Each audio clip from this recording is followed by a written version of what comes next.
Yo, yo, yo. Welcome to the show. Do I have a show for you? We're talking Cowboys fantasy football impact players. That's all we're going to talk about. We're talking about Zeke Elliott. We can talk about trading Zeke Elliott. We can talk about trading for Zeke Elliott. We can talk about Dak Prescott, Amari Cooper, CeeDee Lamb, Tony Pollard. You name it. Anything Dallas Cowboy related, you can bring it up. Anything else related, take a lap. This is Dallas Cowboys country for the next hour. Even if you don't like Dallas, even if you only like a certain player on Dallas, it doesn't matter. This is Dallas Cowboy country for the next hour. We're going to start doing a team-based show. Not every live I do, just maybe once a week we'll break down each team heading into 2020, heading into September. And today's the Cowboy Show. And I also have a surprise for you in a minute. We're going to go live with another fantasy football, or not fantasy football, they do fantasy football, but another Cowboys specific page. They're live right now on their show. We're going to go live on their show and they're going live on our show. It'll be one of those who's on whose show type of moments because we're going to bring them into this live show. So get ready for it. First, we've got to do the intro. And I don't even think I have the intro ready, so scratch the intro. This is the intro. Welcome to the Fantasy Football Show. Please subscribe if you haven't already. And let's get right into it. Again, Dallas Cowboy related show. We'll do... If you guys want to vote on the next team that we talk about, but we're going to do one of these shows every week or so where I go live and we literally just talk about one team. So if you want to talk Cowboys, what record do you think the Cowboys are going to have? Dirty Dollar Bill says 9-7 is his projected record. Noah wants to talk Andy Dalton, so Noah is the first. Take a lap. Congratulations, Noah. Nolan. I almost called you Nolan. By the way, Nolan and I are good from last night's live. Everyone thought Nolan was mad at me. He was not. Brian, what's going on? Glad to have you here, my friend. I just hope they play, says Mark. What's up, Smitty? Been watching you on Instagram. Good stuff. Thank you, Dylan. I appreciate you. Good to see you, Smitty. Thank you, Mark. What's up, Royal? Royal in the house. Nolan already. We know Nolan's in the house. Double A is in the house. Dirty Dollar Bill. I said hi to you. Jeremy in the hizzy. I'm trying to drag pretty much everyone's comment on so that you can feel appreciated. Because you know what? I feel appreciated. I am very appreciative of all of you. Oliver in the house. Jose in the house. Elgin in the house. And Sid. Sid's here too. If I missed anybody, I apologize. But I wanted to give you guys all your proper hello and props for being a big part of this community. Please hit the thumbs up on the way in the door. Looks like all of you are doing so. I have almost equal share of thumbs up and viewers at the moment. So great balance. Great, you're balanced. You guys are balanced like Clyde Edwards-Helaire. And I got another stain on my shirt. I'm the messiest eater. I think I need to put another shirt on. 1 second.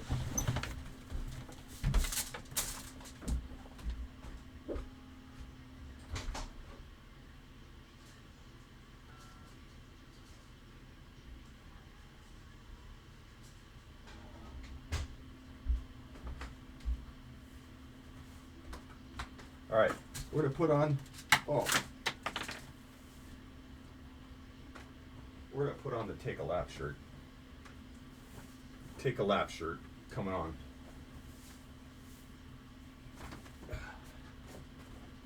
I dropped my earpiece. Where did it go? There it is. All right, so we got the Take a Lap shirt on. There we go. Not only am I not wearing sauce on my chest, I've got the proper shirt on, the proper attire, my Take a Lap shirt. All right, Blake, Jarwin, yes, Jarwin, let's discuss. What do you guys think of Blake? Let's hear something on that. Hope they can be successful. 6-8, JP says, for the Cowboys.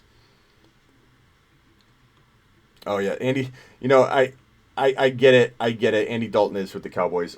When I was when I was saying that out for a moment, I blanked out on that. But also because Andy Dalton's not worth talking about. It's another reason why that's take a lap worthy. But you're right. He is with the Cowboys. So good point. Cardinals should be the next show. JP, I like where your mind's at. Let's go with the Cardinals the next show. Too much Cheesecake Factory, Smitty. Yeah. Too much. I'm wearing it all over my shirt. I am working out and lifting, but I definitely need to run and do some working out tonight. So the show that's going to go live on our show and we're going live on their show at the same time, I feel like I invented that in the fantasy industry or in the live streaming industry. I've talked to a lot of people about that before. I'm like, let's go live at the same time. And they're like, and I'm like, okay, well, if I go live on your show, I bring you into my show. We're both live at the same time. Our live streams will collide. And they're like, so I talked to this fantasy page. It's called My Cowboys Family. And it's a pretty decent size, a little bit bigger than us in terms of subscriber count. Cowboys community. They're very diehard Cowboys. So this will be like a ground roots type interview where we can talk what's the expectation for Amari Cooper, what's the expectation for Dak, what's going on contract wise with the squad, what do you feel about CeeDee Lamb as a rookie, what are your expectations, are you a homer and think that CeeDee Lamb's going to be the number one wide receiver in the league? We'll find all that out from this particular community and get to know them a little bit. I think it's fun to bring into the fold die-hard team pages because they know a lot about that specific team. When do you sleep, Caden? I try and sleep when I can. I usually sleep a lot like one day and then starve myself all week. So I'll sleep like 3 or 4 hours, 4 hours, 3 hours, 5 hours, and then I'll sleep like 14. Like I hibernate for a day. Usually, right now it's been Sundays, but when football starts, I'll have to push that into a different day. But that's when I sleep. Blake is athletic. I don't know about his blocking, said Mark. Smitty, the hardest working FF YouTuber. Thank you, Ugly. I appreciate you. So let's talk Zeke until we get the bat call from the other fantasy football, the NFL Cowboys community page. When they dial us up on Skype, we'll patch them in and talk a little foosball with them. But let's talk Zeke Elliott. I'm thinking, let's pull up his numbers from 2020 or 2019, and I'll give you a projection for 2020.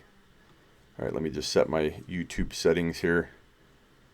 Okay, so let's go to stats. Let's pull up what's up, Delvin. What's going on? What's up, Jared? Glad to have you both here. CeeDee Lamb, top 5, yes sir. Soon enough, not right away, but soon enough. Within a year, I believe, 1 to 2 years. By the end of his second year, he'll be in full swing of top 5 to 7 wide receiver upside. Elliott, we're looking up Elliott, right? Zeke Elliott.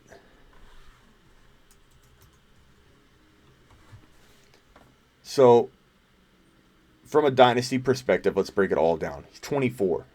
Hard to believe Elliott is only 24 years old. He feels a little bit older than that. That's pretty darn young.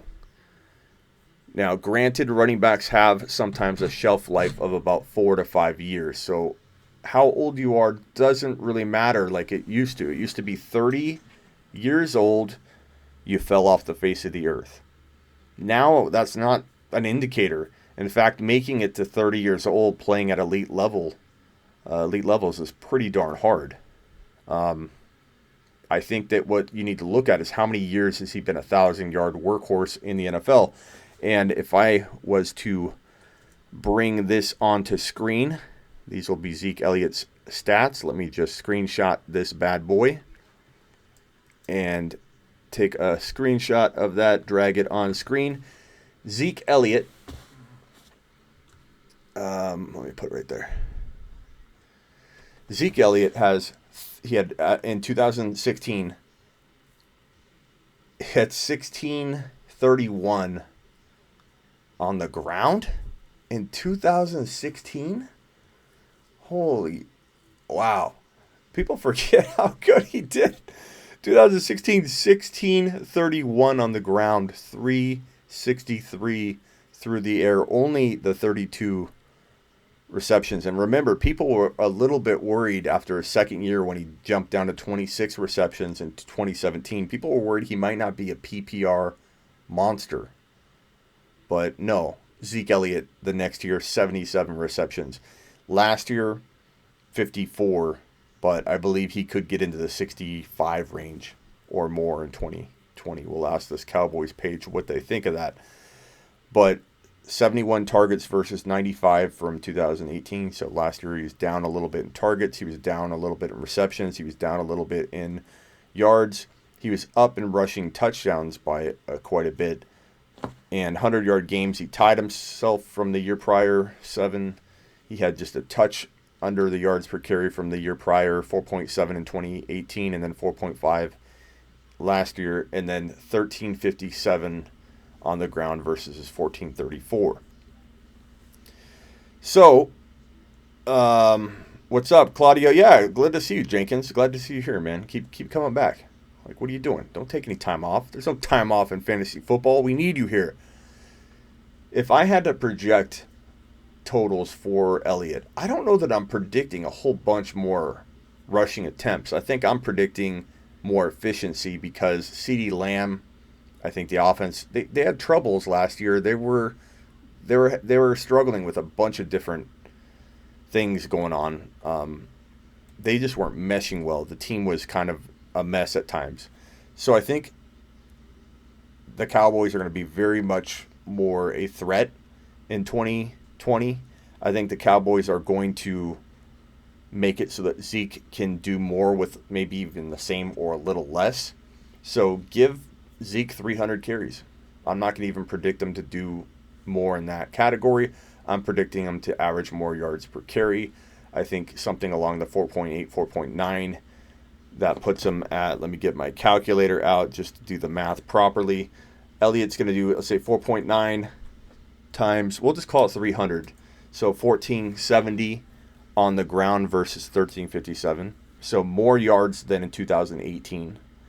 That's the that would be the second best rushing season for him because his 2016 campaign, he had 1631 on the ground. What's up? What's up, Legion? What's up, Noah? Oh, Noah's already been here. Noah says, let's mock draft. Noah, we're doing cowboy talk, baby. Only cowboy talk. Noah, don't make you run your first lap. The first lap you shouldn't have run because, yeah, you were talking about Danny Dalton. And I briefly, for a moment, forgot he was with the Cowboys. 1631. So he's not going to get 1631 probably, but I think 1470 to 1510. That's possible for Zeke in a much more efficient 2020 Dallas Cowboys offense. I think 100-yard games, 8. Give him 8. Give him one more. That'd be his most 100-yard games ever. Give him 8. And he had 12 TDs last year on the ground, 6 the year prior, 7 in 2017, and 15 TDs in 2016. Yeah, why? Cat fan, why is Zeke not locked in at number 3? Why? I love Dalvin Cook. Who doesn't like Dalvin Cook more than I? Who likes Dalvin Cook more than I do? Apparently some people do. They're taking him number 3. But, I mean, who was a bigger supporter of Dalvin Cook last year? Nobody. That was my call. So I'm not ripping on Dalvin Cook, but he climbed up to number 3 overall. Dalvin Cook has a locked in, as of right now, number 3 overall ADP. Why is Zeke falling to 4 and 5? I don't understand. Like, if anything, just even looking at how consistent this guy is. I mean, look at, and in 2017, you have to account for the missed games. He only played 10 games. So he's money. He's consistent. He's money. He's a PPR machine. And how many TDs did he have receiving last year? 2. So he's had 2, 3, 2, 1. Never had a season without a receiving TD. That's pretty impressive. So he had 1 in 2016, 2 in 2017,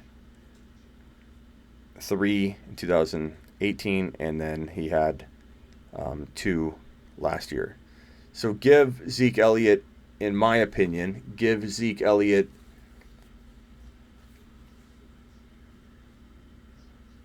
13 or 14 total TDs in 2020. He can have 11 on the ground. You can divide it up however you want. But I'm going to say 12 or 13 TDs, 800-yard rushing games, 4.9 a pop. That's 1470 on the ground. 1470 on the ground at 300 carries. That's my projection for Zeke Elliott. And yes, JP, it is an absolute 100% don't be a moron type of lock to get Tony Pollard and cuff him to Zeke Elliott.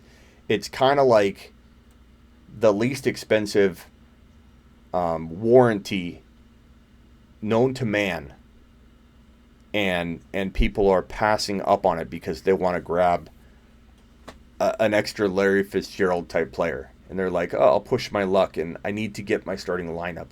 Like, I'll pass on getting my wide receiver 3-4 to ensure that I got Tony Pollard if he's even sniffing the top of that pre-rank list when you're in a draft and you're scrolling through the players of who to draft next. And if Tony Pollard is one of the top 2 to 3 running backs, like, up for grabs, like the league management software suggesting Tony Pollard is the next, one of the next top 5 running backs left on the board in your draft app, and you somehow ignore that he's sitting right in front of everybody over and over and over again in the top 5 running backs to take, you will lose Tony Pollard if you wait another round.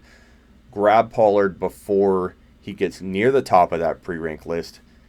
Pollard and Zeke Elliott together are an absolute lock for top 5 to 10 running back numbers, most likely top 5 numbers. And if it's Zeke, Zeke playing all 16 games, is top 1 to 3, lock. If Zeke gets hurt, you're still getting top 5 to 10 running back numbers per start from Tony Pollard. How is that not worth risking going high and drafting Pollard like a whole round or round and a half higher than you probably should? And we're talking about really dirt cheap players at that point. We're talking about, I don't know. Let's take a look at the ADP data. So, ADP data right now suggests that draft, PPR ADP, Pollard, Tony Pollard is going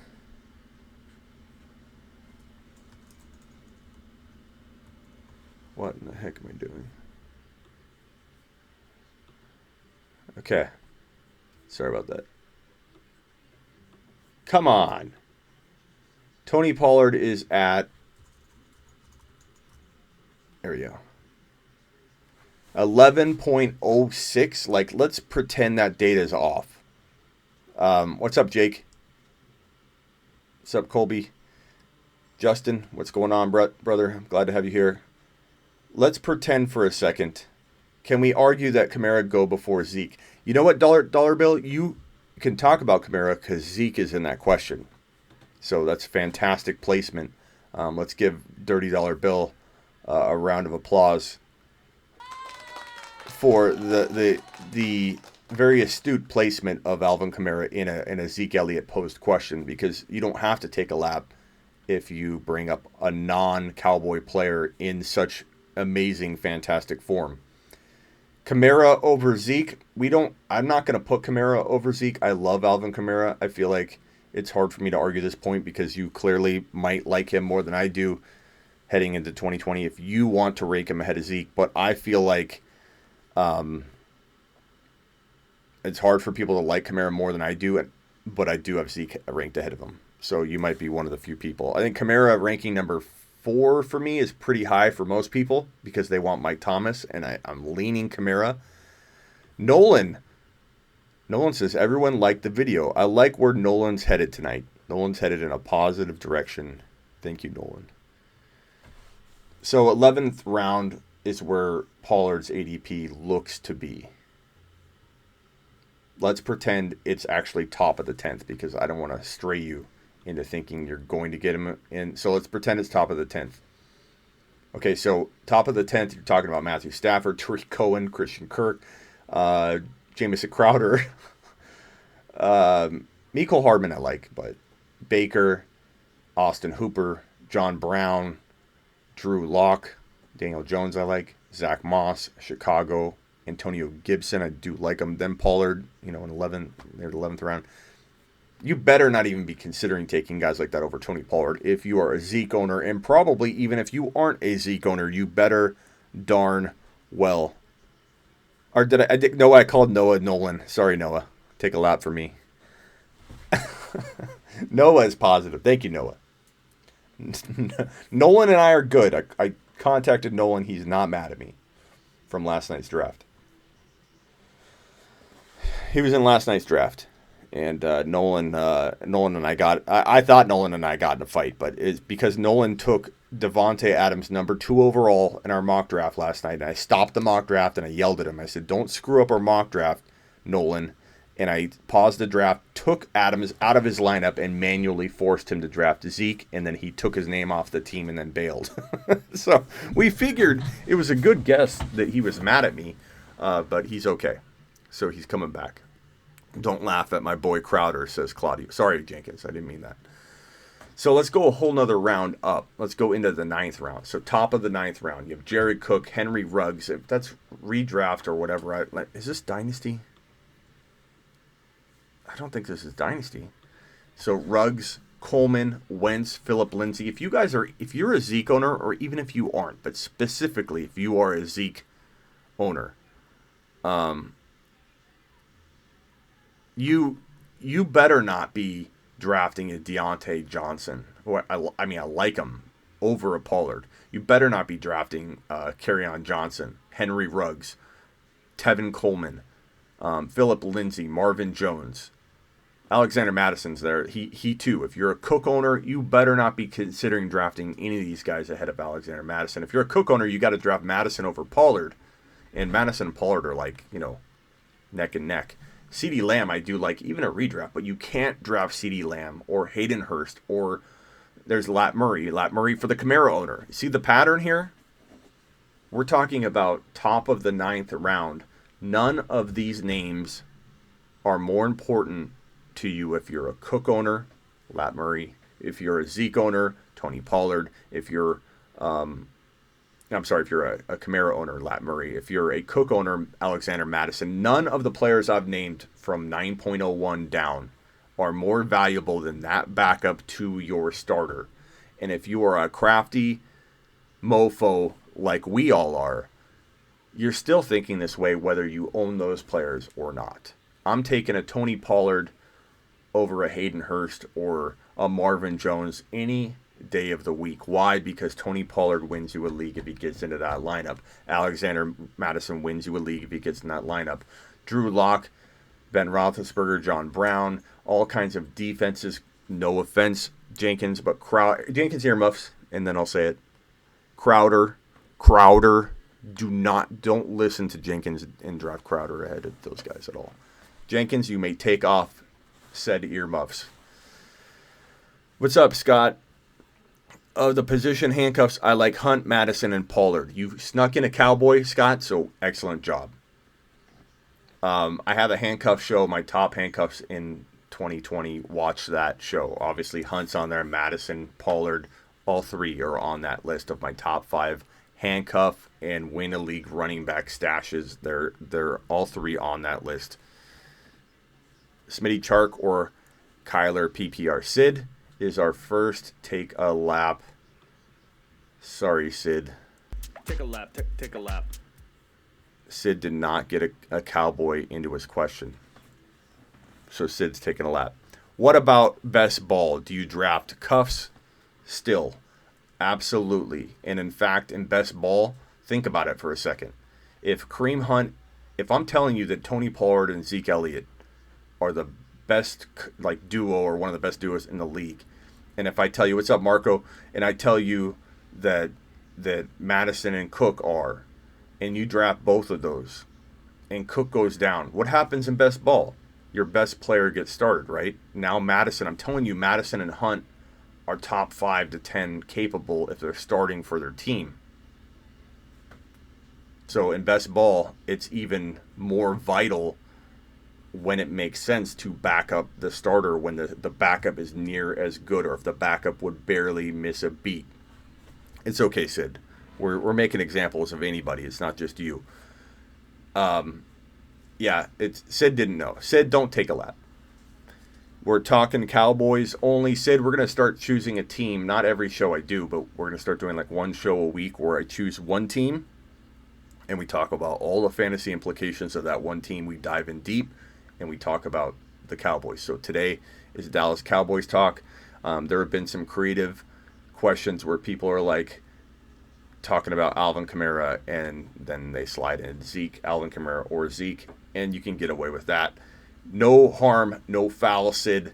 You are a baller. Bring your questions. You're good enough to orchestrate some good content through Cowboy-only questions. So bring it. Drop it.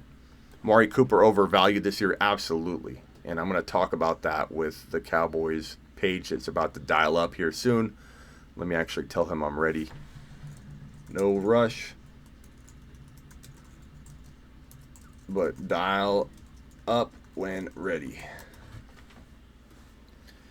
So he'll be dialing up. This is My Cowboys Family that will be dialing into our show. They will be live on their show. They're probably a good hour and 15 minutes into their 2 or 3 hour live. And they're going to hop on our show while we hop on their show. What I like to consider one of the innovative things that I've done is doing the colliding of the lives, which I did with Couch one time. I've done it with a couple other people. And people are always very confused when I bring it up. But I like to think it's something Smitty made, Smitty approved. Amari Cooper will find himself a single coverage often this year. He will ball out, says Jake. Says the Amari Cooper dynasty owner, Jake. Right, Jake? Let's be honest. Jake, at least admit it. You own him in a couple leagues or at least one big league you love. And I don't blame you. Like, you back the players you own. We're all going to have bias toward the players we own. And Cooper is very talented. Cooper balled out big time. So, Marco with the super chat showing some love. Thank you, Marco. Always appreciated. Never expected. You help keep the lights on. Know that, Marco. Know that. So, we're talking all Cowboys stuff right now except for Marco. If you super chat, you can do whatever you want. So, Marco, if you have another question, you can certainly ask that since you super chatted, young man. But we're talking Dallas Cowboys stuff right now. We're talking about right, specifically Zeke Elliott and how I predicted, if any of you missed it, I predicted 1470 on the ground. That's 300 carries at 4.9 a pop. That equals 1470 for you math magicians out there. And we're going to give them, what I say, 12 to 14 TDs, 12 to 13 total. We'll give them 12 to 14 TDs. We'll give them a good range there. We're going to give them, what I say reception-wise. Maybe I didn't get to the receptions. Let's see, Zeke Elliott's numbers. Where is that? Where'd I put it? His stats from last year. There we go. Drag that up. Oh, I didn't get the receptions in there. Let me reshoot that. I screenshot that bad boy. Receiving TDs. Looks like I can't get it on there. So receptions Zeke Elliott had in 2020. Zeke Elliott had, or 2019, 54. He had 77 the year prior. He had low totals the 2 years prior because he became more fantasy relevant in PPR the last 2 years. I'm going to say Zeke Elliott gets I think I said 65. 65 for 80. And if he gets 11 touchdowns rushing, he's going to get 2 receiving or 3. It's a big stat line. And just like for those that missed it, we're talking about earlier, how is he not the number 3 overall player? How are we even considering not making Zeke when you can cuff him to Pollard so easily? How is Zeke not the 3rd safest or arguable to be neck and neck with the top 2? I'm kind of feeling like, I've been talking about Barkley and McCaffrey and only doing the two-headed monster with those 2, but I think right now, live in front of all of you, I feel like I'm coming to a revelation here. I may rather have Barkley. This is going to sound crazy. I may rather have Barkley and Elliott with Pollard than worry about not having both of those backs without the backups. You know what I mean? Or McCaffrey and Elliott with Pollard versus McCaffrey and Barkley. I mean, don't get me wrong. I love the double. But my point being, with Tony Pollard, you're guaranteed top 5 running back numbers. It's just crazy. Another super chat from Cleveland. Thank you, Cleveland. Cleveland's the man. You think McCarthy will use Pollard more? I think Pollard will be used in a way that doesn't. Thank you for the super chat, Mark. You're the man. I think Pollard will be used heavily. When I say heavily, I mean like maybe flex worthy at times during the year when he's being used, and we can kind of predict, hey, he got used a ton last week. They're going to keep using him, but it's not going to impact Elliott. It's only going to keep Elliott healthy. I think that they might run a little bit more. I think that Pollard's just naturally going to spell Elliott in a way that it might frustrate owners at times. I'm not saying it won't. I'm not saying he won't snipe some receiving TD here and there or rushing TD or break off a 50-yard run and you think it's Elliott at first and then the camera zooms in and it's Tony Pollard and you're like, son of a... But I feel like... What's up, Ryan? You're not too late. I just feel like I love Pollard and Zeke together right now. And I feel like if you can't do the double, the two-headed monster with Barkley and McCaffrey, which I think in the end I still would pick those 2 over Elliott, but my point being, if you can't do that very easily, I've said that Elliott can't really be a part of that because those 2 running backs are just head and shoulders above. But if you have Elliott and Pollard together, I'm kind of feeling like I'm considering that a two-headed monster. I'm considering Barkley and Elliott Pollard or McCaffrey with Elliott and Pollard being near equivalent in terms of that two-headed monster strategy and approach. I'm just starting to really feel like it's a revelation here that Pollard is that important. So I don't know where the Cowboys page is. Let me see if he's ready. I told him to dial in when he's ready. I'll keep checking. Thank you again, Mark. I appreciate it. I think Pollard will be used a ton. I just don't know that it's going to impact Elliott in a bad way. I mean, it could, but you never know. Claudio says, Scott, it does not really matter. He will definitely need to throw it. Okay, I'm kind of jumping in and butting into your conversation. I'm going to get out. I'm going to back out. I'm going to retreat. Ryan said, I just traded Gordon and Diggs for Eckler in a dynasty. My running backs are Kamara, Drake, Eckler, Ingram, and wide receivers are Thomas, Woods, and Odell. I don't see, Ryan, Take a lap. Take a lap. Take a lap. A cowboy in that question or that comment. Ryan. Just kidding. Ryan, by the way, is a hero today. Don't take a lap, Ryan. You have a take a lap free card. Get out of a take a lap free card. Because I interviewed AJ Brown. Let's see if I can pull that up here. Where am I? Oh no. There we are. Downloads. Where is my image here? So I went live with AJ Brown. Do you guys know that? I interviewed AJ Brown. And unfortunately, it was on his live. And it was on his live. And he didn't publish it after. And I was talking to him. So I couldn't, figure out a way to record it. It was kind of a last second thing.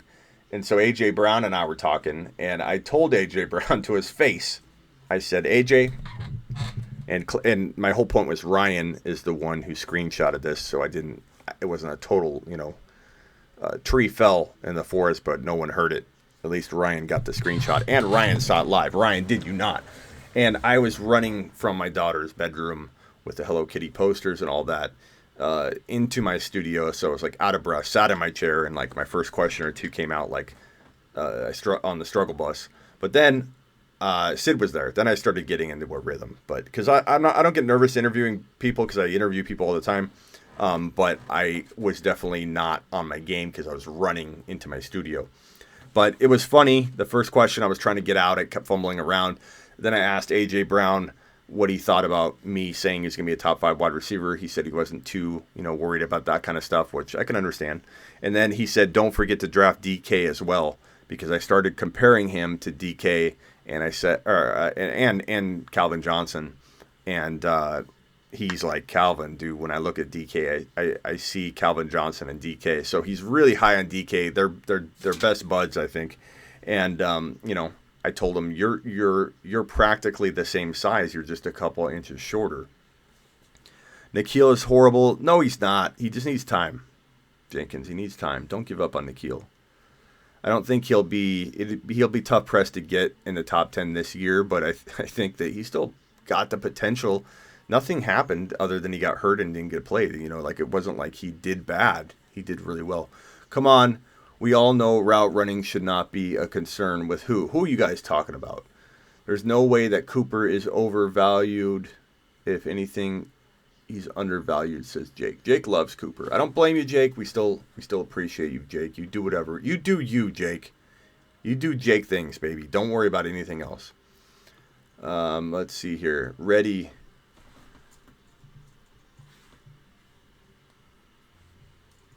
Okay.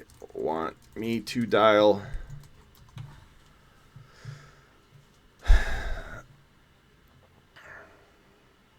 So anyways, I went live with AJ Brown, and it was pretty cool. Just asked him these questions. So AJ Brown is pretty cool dude. Why is everything freezing up?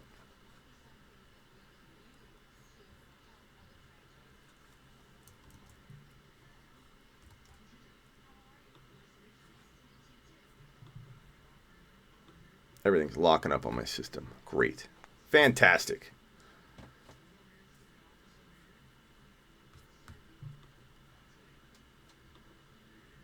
Let me see if I can quit some things.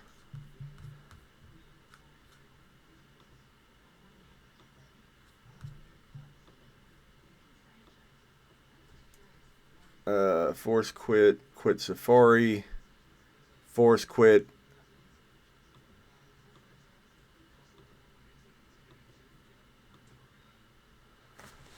Can you guys still see me? Everything's locked up on my system, but I'm hoping that it gets freed up here in a second. So I don't know how I'm going to go live with this guy right now. Son of a bee.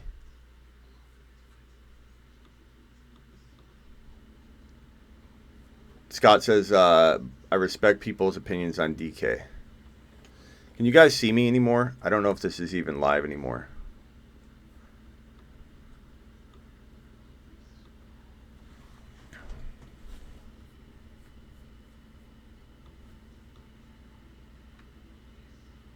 I think I was able to resume the live. Okay. So I think we're back. Woo! I was able to resume the live. Did that live end? Or Sid says end this live and go on Instagram. Sid, we're in the middle of a show, bro. We're in the middle of a YouTube show. Okay? We're not going anywhere, but I appreciate you. And I don't know did you guys see a delay or did it just like freeze for a second? I don't know. Apparently, we're still on the same feed, so good. I'm waiting for this Cowboys channel to call up, and we're going to talk. Sid, we've got a whole agenda planned. I can't just end the live and go talk on an Instagram, bro. In fact, good reminder though, Sid. Good looking out. Props to you, Sid. You get a free get out of take a lap card. I need to go live on IG right now and let people know we're live. So that's excellent job, bro. Even though it was a bad idea, it led to some amazing things. You're a genius, Sid. You're a genius. Okay, let me go live on IG and let the people know about the show. Hey, Instagram, you're live. It's up here in a second here. What's up, my man? Right. Hey, what is up? Let me get you on the screen here. Just a minute. I'm going to get my side worked in. And Okay. I'm going to open this up here in a minute. Let you introduce yourself, man. Yeah. Okay. Yeah, you're live on the Fantasy Football Show, just so you know. Awesome. And yeah, we'll be talking some, hopefully some Cowboys fantasy football talk with you guys, because you're on the ground, the experts in your field, and we love talking to fantasy football pages or team pages specifically, because you guys hear things faster than we do, because you're following like all Cowboys feed news and stuff like that. So you let me know when you're ready, but you are live on the Fantasy Football Show. Thank you, man. I'm going to mute you on my side, and we'll get it set up, and yeah, we're ready to go. Sounds good. Thank you, brother. SK, thank you for the super. Absolutely appreciate that. Take a lap. What am I taking a lap for? I'll take a lap though. Thank you. Thank you for the super chat. Scott with the super chat. Scott says, Smitty, talk Jarwin and don't talk Gallup. Why not talk Gallup, Scott? We'll talk Gallup a little bit. I'm sure we're going to talk about all the impact players, but I'll definitely ask about Jarwin if that's who you want me to talk about. And if I don't remember, remind me as we go. I wonder how reliable these rookie wide receivers will be in their first year. So I'll talk about that with this page, and talk about how I think rookies could be slow starting, but maybe they're more leaned on than ever in 2020, because we might see a lot of injuries for a lot of these players, these veteran players, with a shortened and modified offseason.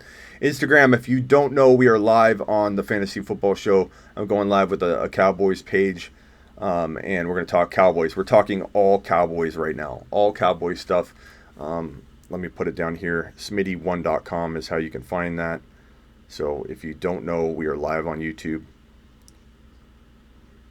There we go. We're in. All right. I got your little intro there too, man.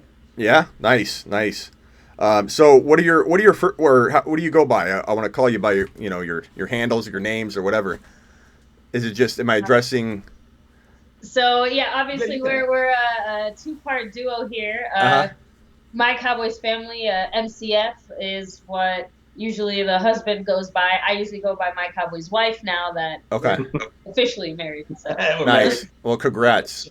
Thank you. We've been doing this for like 3 years, coming up on 3 years here, basically talking everything Cowboys on the nightly here. And yeah, we interested in your show too, because you. And obviously we do have a preference for drafting, Cowboy players in our fantasy teams. So, I'm definitely excited to, pick your brain on some of the fantasy stuff. Hopefully have some of our people in the chat as well drop their fantasy questions. Yeah, how many do you have in the live right now on your show? Because we're live on your show as well, right? Yep. So we have 115 in the chat. Okay. So guys, you can see right here, the Fantasy Football Show live with us. Make sure to go check him out. Follow him, sub it up, check him out. He's got some great content, and especially before the fantasy football stuff kicks off, because this season I have a feeling is going to be extra crazy. I have a question for you as well, because I heard you talking with one of your fans as far as injuries for this season. And one of the things I've been saying for a long time, because of the situation we're facing, I expect injuries to go up across the board, and that to affect teams in a big way. And so I've taken two different stances with this. I think that rookies will be eased in slower than ever before, because the modified offseason, they're not going to be able to absorb things as quickly as a normal rookie would have been able to, but they might be leaned on more heavily than ever at the midpoint, because all these soft tissue injuries that a lot of veterans will struggle with no proper nutrition and oversight and training. Guys like Aaron Jones, I stay away from. because they've had a history of injuries and kind of having that not totally lazy. Like, I'm not saying he's not a hard worker in some aspects, but his nutrition's been horrible in years past. He's always getting hurt. He came into 2019 completely ripped, shredded, and ready to roll, and he cracked my top 7 bold predictions, and I was super high on Aaron Jones last year. And so it's hard for me to doubt him this year, but it's things like this that I think you can put together to help avoid those red flags and risks with fantasy football. And I think the injury part we have to look at heading into 2020. There's so many injury components to this COVID thing, and it could lead to bigger rookie performances, but maybe slow start rookie performances. But yeah, I mean, it's tough to say. Like a guy like Zeke Elliott, I don't worry about. A guy like Aaron Jones, I do worry about. A guy like Fournette, I do worry about. Guys I'm already kind of worried about injury wise, I start to take notice and just say, package in a little bit of concern in your evaluation process. But I think your Cowboys people, and you said subscribe to me. I want to tell my people, go subscribe to my Cowboys family.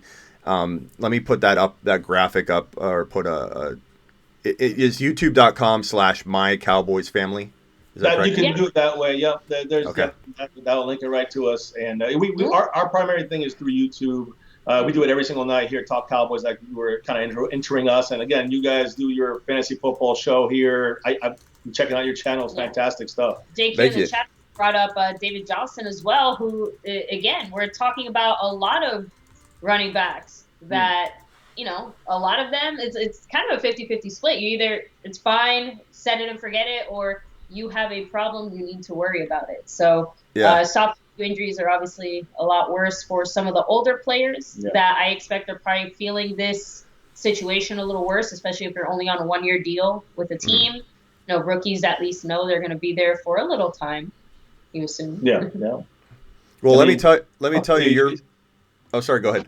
No, go ahead. She's all about injury stuff. I'm not sure which direction you want to kind of kick things off with. Since I just happened to hear somebody in your chat mention injuries, and I'm very concerned about injuries. I am too. So on that note, let's kick it off with Zeke Elliott, the best player on the team in terms of fantasy football, and the guy that's gonna be a top 3, top 4 overall pick for everybody. And on the note of injuries, I was just talking about how there are several situations like this that are almost equal, but about 4 or 5 that are so much more powerful than the others. And I'm talking about handcuffing.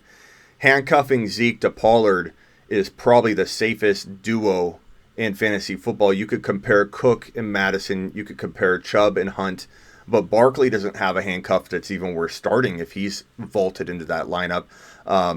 Same thing with McCaffrey. But Elliott and Pollard together is locked and loaded top 5 material. And I try and remind people, last year when Elliott was holding out, or we thought he was going to hold out, there was the perception that he was going to hold out maybe 6-7 games at the most, maybe 5. And even knowing that, Pollard was drafted at like 3.08 to like 4.02 in drafts. Like, he was getting drafted the 3rd and 4th round, knowing you'd only get 5 or 6 games out of him. That's how powerful he'd be in that lineup if, for whatever reason, the Cowboys had to lean on him. Do you guys get that sense from a Cowboys team page that Pollard's that talented? Yes. We were literally just talking about Zeke and Tony Pollard. The combination of how it's going to, number one, it's going to help each other. It's going to help Zeke be more effective, I believe. He might end up with similar yards as last year, over 1,350 yards he had, but it'll come with less carries. It'll come with less struggles, I believe, because of Tony Pollard. Now, when you look at PPR leagues, catching the ball, I mean, Zeke is the number 1 reception running back in Cowboys history, breaking Herschel Walker's record a year ago, 2 years ago. So Zeke's going to be great out of the backfield. And you have Pollard. Last year, listen, as a rookie, his kickoff returns and that kind of stuff, he had 2 plays on offense a game. But yet, when you looked at the games he played into later on, and the Cowboys, let's say, were up a lot on those 8 games, 7 games, we were up a lot on. And Pollard came in, kind of ran the defenses ragged, and not just in the air, in the ground. I mean, he's the number 1 elusive running back last season. If you look at the analytics, and he's the number 1 yards after contact running back in the NFL. Which, again, Tony Pollard, it's like, what? Yeah. And one of the biggest, I think, low-key things that people aren't discussing as well is you're talking about them as running backs. we haven't really seen either one of these guys get too many, catches in the air, but I think that's going to change this upcoming year in the sense of it's not just about their running game. It's about the way that they're going to be used in other ways where, yeah, Zeke isn't going to get maybe those same numbers, but if he's helping block and we're seeing Pollard do other things, like we're going to see increased, I think, overall variety of ways you can get touchdowns from these guys and ways they're being used, which I think is going to naturally increase the number of touchdowns from both of them is the point. Right, but that's the thing, though. When you see Zeke, going there for blocking, although he's a better blocker in fantasy, it doesn't matter. Nobody really cares about that much unless you have a quarterback. That's where Pollard comes in the sense of, Zeke is doing this. That's where Pollard is going to get his carries and his touches when Zeke's either off the field or not doing that. And again, I believe they're both going to have big games, big seasons in the air. In PPR leagues, I think you got to look at that as a very important duo on top of that. But just on the ground and the way that Pollard can still, defenses are going to be a little bit unexpecting the fact that they know his elusiveness, but they're not really up on his power. And they're going to be already a little tired as they get worn down by Zeke. Pollard comes in. He's going to come in more than last year. He had 4 carries on average, 2 carries on average last year per game. This ain't Garrett. This is Mike McCarthy, and this is a whole different mindset. And that's a major move for the offense. I believe we're going to be even better this year than last year. Yeah. And running back wise, we're going to use our running backs more, I'd say, wiser, creatively, but also we lean on them when we need to. As a duo, it's fantastic. And realistically speaking, I also wouldn't be surprised if anyone who does grab these 2 guys on their fantasy team, I can't realistically think of another duo that can put up as many points as these 2 potentially can together, just because Dallas is a run-first team. As much as I know I want to see them pass more, we know these guys are going to get that. Well, McCarthy's never had a running back like this before. So, again, he's always thrown. But this year, I think you're going to see him leaning more than people expect on the running game as a whole. Yeah. And I think so I projected these numbers with everybody on my live. I said 1470 300 carries, 4.9 yards a carry. I think he's going to average more yards per carry, be more efficient this year. I think the Cowboys have everything kind of firing on all cylinders this year versus the struggles he had last year. So I think 4.9 yards per carry versus 4.7 I think he had last year, or 4.6. So give me 1470 on the ground. Give me 10 to 11 touchdowns rushing, 300 carries. And then I said 65 receptions, so I think he had 50-something last year. 65 receptions for 480 and 2 or 3 scores. You guys feel like that's a good line for Elliott in 2020? If Zeke was going to hit those numbers, I would be ecstatic about that. I really would. I honestly think I don't want to say overshooting it. We have so many other weapons too. I know we just talked about the running game, but it's hard for me to see how Zeke can put up that many numbers with everybody else. The only way I would say that would happen is if our offense can get those leads, right? And then you can lean on the running game, and then that would be a payoff there with Zeke and Pollard to clean things up, when you need them at the end of the game there. So that's the other option. You can look at it that way too. You look at the high-powered kind of up-tempo offense we're going to try to be running under McCarthy, which is what you're going to be looking at. Still, he said, even though we're going to run the ball, everything's going through the first guy, which is Dak Prescott. So I do think that we are going to average, or that Zeke will average that yardage though. Yeah, as far as it that, I just think the overall total of actual touchdowns or overall yards might be a little lower, but the actual average, I expect that to go up. Like you said about Pollard, I expect his average to go up as well. So. Man, I guess Zeke is going to do better with less. Okay, I'm getting blasted here. People want CeeDee Lamb talk. Okay, fine. CeeDee Lamb talk. And I'm doing a new thing here where I'm talking about, I do all kinds of fantasy content, as you guys have you said you checked out the channel, all kinds of stuff. But I'm going to start doing one live a week where I focus on one team from the fantasy perspective. So it's all Cowboys tonight. So this is perfect. That's our special. Yeah, so CeeDee Lamb. And you might think I'm just an overzealous Cowboys fan or something. I'm in Arizona, so I'm a Cardinal guy, but I'm a fantasy guy first, and I could be objective. So all this is coming from an unbiased lens of 16 years in the business doing fantasy football, radio and everything. So I'm not biased here. I'm not just all Cowboys or something. But CeeDee Lamb to me feels like he's a top 5 to 7 eventual talent in terms of fantasy football. I'm not crazy to think that he's going to do that as a rookie. A.J. Brown had 1,000 yards and 7 or 8 TDs as a rookie. That doesn't happen very often. I think it's possible for him to squeak out 1,000 yards, but I think like 800, 900, and like 6, 7 TDs would be something doable for CeeDee Lamb, given how talented he is. Wouldn't shock me if he did do kind of what A.J. Brown did. But what do you guys think about him overtaking Amari Cooper and how fast that can happen, or if that's going to happen at all? I personally, and I know this might hurt, this is the only negative you're going to hear me talk about the Cowboys, so please forgive me, my Cowboys family community. I'm pumping up your Cowboys all episode, this entire show. But Amari Cooper is he's part magician, part football player. I think he could vanish at any moment, and I think that he has in the past struggled getting in his own head, struggle with drops. His situation can affect him in his mindset. I think CeeDee Lamb coming in is going to rattle him a little bit because this is the eventual number one wide receiver. Everyone's going to assume that, whether he wants to pretend like he's going to believe that or not. I feel like Cooper is going to, in 1 year's time, see such a big price cut in fantasy football that anybody holding him in Dynasty that doesn't trade now is going to regret it. What's your sense on what happens with those two wide receivers? I mean, I agree with you 100%, especially when you consider something we've talked about. The way his contract is actually structured, it's easy to look at it and say, okay, the Cowboys just locked him down for 5 years. In reality, only 2 of those years are actually guaranteed. So if you want to talk about a time frame where I see CeeDee Lamb possibly overtaking Amari Cooper, let's say 2 years. And I want to drop another note. In those 2 years when Amari's contract is now not guaranteed anymore, somebody else is coming up for their contract, and that's Michael Gallup. A lot of things going to hinge on these other guys to see who, if they can afford to let Amari Cooper go or keep him another year. It'll be in the team's hands to decide that. But I agree with you guys. I think I agree with White in the sense of I think that it's more going to be maybe next year overtaking Amari. It won't be this year, and probably won't be next year. But yes, when that contract after the guarantees fall off and we don't lose money if we let him go, you could see him make that switch off there. When it comes to CeeDee Lamb this year, fantasy-wise and production, we talk about Dynasty, you definitely hold on to him, obviously.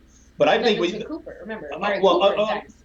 Well, okay. See, so I was talking about CeeDee Lamb. Okay, I'm sorry. He's saying the people who have Amari Cooper, Dynasty, as their Dynasty players, it might be time to let him go because his value is going to diminish in a big way. Right. And again, a lot of that's going to depend, I think, on the connection that what goes on with Dak that, but I also think it's the connection that Cooper has with Dak. I think that's important for the Cowboys to keep him on board, and if he can continue to get Dak, they move together and they're kind of connected, then it might be something harder than to make that switch off from CeeDee Lamb. I agree 100%.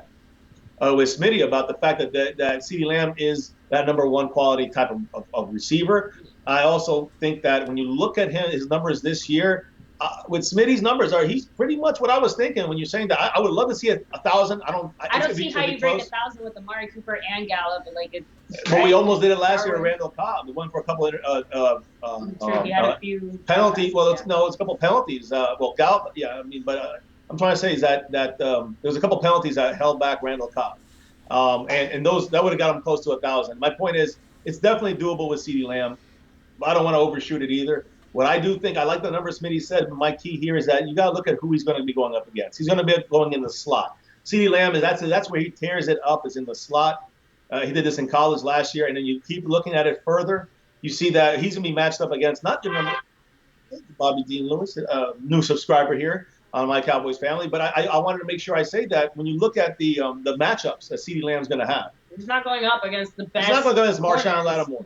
That's on Amari Cooper's head. He's going to be going up against guys that are second and third cornerbacks or second and third safeties, possibly. Maybe a linebacker. It would be crazy if they get him in a mismatch there. But my point is that, to me, CeeDee Lamb, he's going to get some very favorable matchups. And if he can connect with Dak early in the year, those numbers are going to be close to 1,000. And especially with Zeke Elliott keeping defenses honest, with Cooper still commanding a lot of attention, and then Jarwin, people want to know what you think about him. I mean, it's going to be hard to worry at all about CeeDee Lamb all year, no matter if he has a big game or not. It's like no one's going to go in and say, okay, we got a plan around the rookie now. It's going to, even if he has a big game, the next game, no one's going to think about it. He's just going to continue to be in positions to, excel. So, I think within 1.5 years, give him his whole rookie year and then half of another year, he's in the conversation in fantasy football worlds of being where DK and AJ Brown are, maybe higher. And they're being drafted. AJ Brown's climbing to like the top of the third now, depending on the community you're drafting with. That he could go in the fourth or fifth, or he could go in the third. DK could go in the fifth or sixth, or go in the third. Like, it kind of depends on if you're drafting with people that have seen the evolution of mock drafting data and like, you know, drafted enough to where they're creeping these guys up in the ADPs. But yeah, so I think that much of CeeDee Lamb, and I think that's going to take a toll on Amari Cooper. And like you said, 2 years guaranteed. That's a great point. That doesn't mean he's going to be there 2 years from now. Right. I just, yeah. And Gallup was on a trajectory to be really, really, you know, a big time sleeper candidate until Lamb was drafted. Let's not go there. That was her guy last year. That was my prediction was that Michael Gallup was going to be that guy. And to kind of roll back to the Blake Jarwin topic, just real quick, you know, Blake Jarwin, I don't know if you want to grab him in fantasy as like your number one tight end, but as a flex spot or someone else, Blake Jarwin, like just don't sleep on Blake Jarwin. Is what I'm trying to say. The drops issues was the biggest thing for him. You know, everything else was great, but that's the one thing that CeeDee Lamb will give you over Amari Cooper in the sense of less drops. CeeDee Lamb will, like, whatever you throw to him, you kind of expect he will be able to catch it. So, you know, at least you can guarantee yourself points off of that, depending on how your league is scored, obviously. But when you think about Michael Gallup, the drops are what killed him. Yeah, I mean, if he had half of those drops, he would have passed Amari Cooper on yards last year. Yeah, I had it until Lamb was drafted. I had Gallup as a surprise. It didn't get a lot of great comments all the time, but as a surprise, number one for that team end of year. Like, I thought Gallup was going to outscore Amari Cooper, and it was not a popular opinion. And most of the time, you get those. Not a popular opinion. Yeah, and most every single time you get a negative comment to it, it's somebody that owns Amari Cooper in a dynasty league already, and they're of course going to be upset over that news. But yeah, it's tough to know what happens to Gallup now. Same thing with Cortland Sutton in Denver. Jerry Jeudy lands on the roster, and it's like you can't expect what you expected out of Sutton anymore. It's just it's tough to. Yeah. So Dak Prescott, is he worth the money? Is everyone's talking about that? Talk about Dak. Dak, real quickly. Dak was on my bold predictions as being before Dak was even, I believe, anointed like starting material. Like, Dak was on my bold predictions. Not a popular bold prediction of mine. I do bold predictions as kind of my niche or whatever, but ended up turning into a really darn good prediction. I like Dak a lot. I think Dak, in some cases, can be overvalued, like any fantasy player can. Sometimes he's undervalued. What do you feel about him as a, you know, what does the organization feel about him? What do the fans feel about him? Tell us if he's worth it to you. Man, that's a split. There's a lot of Cowboy fans do not like Dak for the money he's asking for, but a lot of fans want Dak for less money, right? So everyone likes Dak. I think it's just most of the Cowboy Nation likes Dak. It's just about the money. I think it's where they're saying, well, is he worth it? We've discussed in our channel multiple times. When you look at the money side of things and Dak, whether you believe he's worth it or not, when you look at the CBA and the way it's going to keep growing, I know this year might be shut down a little bit for 2021 because of the COVID-19 situation. But if you look at the way that it's structured for the CBA for these salary caps, Dak is getting what he should be getting. With $32, $33, $34 million, which, again, they've already accepted and agreed upon the average per year number. They haven't really figured out if it's going to be 4 years or 5 years, and the guarantees attached to that. So that's the only hitch right now. And listen, that's the way Jerry Jones, Stephen Jones, they do business every year. You look at Zach Martin 2 years ago. You look at Tank last year. You look at Zeke last year. You look at Amari Cooper after the end of this year. You know, I mean, he was out there hanging out there for a couple hours after free agency opened up. And now you're seeing it with Dak. It's just the way the Cowboys do it. July 15th, shortly before that, I expect the Cowboys to have a contract done. 4 years is what Dak is looking for. Jerry Jones wants 5 years. And as far as production for Dak Prescott, Dak Prescott's probably one of the more visible examples of how coaching has failed this team with its inconsistency. you can't really have a quarterback that has inconsistent coaching or mixed messages or an inconsistent offensive game plan, which is something that, look, Dallas' struggles, we already know them, and the fact that we had to be forced to rely on our run game the way we did because of other issues we had, again, is also well known. So I think that Dak Prescott overall, I think you can expect more consistency from him. I think you can expect, last year's numbers weren't just a fluke. I don't know if we'll be able to get that kind of production out of Dak Prescott again, but I don't see him taking any kind of nosedive. You're looking for a guy who's going to be there all 16 games. Find me another quarterback that's been as healthy as Dak these last few years as well. So all these things combined, from a fantasy standpoint, again, I think Dak Prescott is a solid, fantastic player who's going to have some of the best wide receivers in the league. And I saying that, but I mean, running backs. It's one of those Jameis Winston situations, but with Dak, he's got the talent too. Whereas the production's going to be there by default because the weapons are there. But on top of that, Dak's very efficient. He's good on the ground. So it's hard. It's funny. I find myself undervaluing Dak, and I admit it when I'm drafting him. Like, I'm undervaluing him. It's one of those players. It's hard to actually give him the respect he deserves because of the other quarterbacks that by default kind of get drafted ahead of him. But he has top 5 QB value in fantasy. It's just a matter of where you can get him. So a lot of people in here keep talking about Cooper versus Lamb. I think that's such a hot topic for people in my community. They won't let it go. They want to ask it different ways. What are the odds that Lamb outscores Cooper in 2020? Like, is there even, in your guys' mind, is there just zero chance of that, or is there?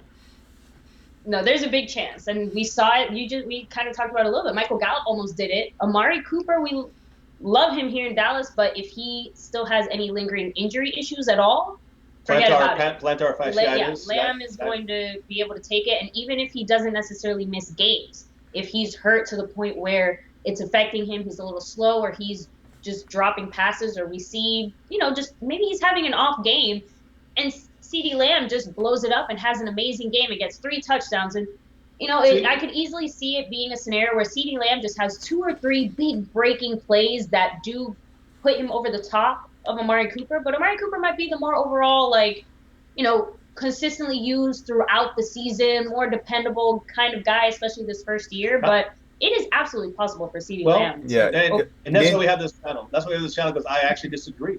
I don't think it's going to happen. I think you that. Can be wrong. It's okay. I think. Say yes. Just say yes. Ninja in your chat says 50-50, and Stefan says 0%. So see, and the thing is this: I think that CeeDee Lamb is not going to bypass Amari Cooper for a couple of reasons. I'm going to be honest about this. Amari Cooper has a connection with Dak. They have known each other for a year and a half, playing under each other. That's a good point. And listen, Amari Cooper coming on this team after a horrible loss against the Redskins during a bye week and a receiver by committee bunch of crap. When you add it up and you put it together and you see when Amari Cooper, he had one bad game in Monday Night Football against Tennessee Titans, and then after that, it was like they were matched. And that was early on without any training camp or anything, 2 weeks.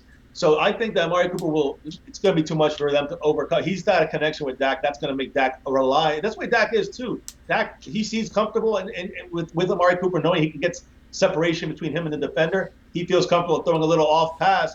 And that's the thing. Yeah. Dak will throw you a little off pass, and Amari Cooper will create enough separation that he can, it'll be still good enough to Amari Cooper to make the play on the ball. I also think that, when you look at Dak's numbers, I think Dak had, in 4 years in the NFL, he had 3 different quarterback coaches. One of them was Kellen Moore. He never coached a day in his life, until last year when he was actually an offensive coordinator. But before that, he was Dak's offensive quarterback coach.